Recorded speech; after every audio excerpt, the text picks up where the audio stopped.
Pizza বানাচ্ছে। কালকে তো পিৎজা খাবাই হয়ে গেছে, দোকান থেকে এনে দিয়েছে। এখন আজকে ঘরে বানাচ্ছি হ্যাঁ, একবার দেখা দাও পিৎজাটা। এই যে পিৎজাটা এখন আমি বেক করব, রেডি হয়ে গেছে, বেক করব। এই যে পিৎজা হয়ে গেছে আমাদের। কে বানিয়েছে পিৎজাটা? মাম্মাম। তুমি লাফাচ্ছ কেন? ভালো করে বলো। মাম্মাম বানিয়েছে? হ্যাঁ। তো খেয়ে দেখি কিরকম। আগে কেটে তো নাও। কেটে নিবো, দাঁড়াও। ও কে বানিয়েছে? মা, খুব টেস্টি হয়েছে, দোকান থেকে বেশি টেস্টি। টেস্ট করে তো দেখো। আমি খাবোই না।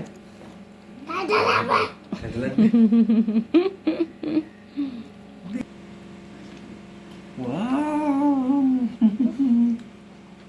পিউ ঠিকই বলেছে, খুব ভালো হয়েছে।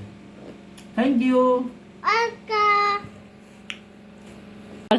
মামাম দেন কর। ওয়েলকাম।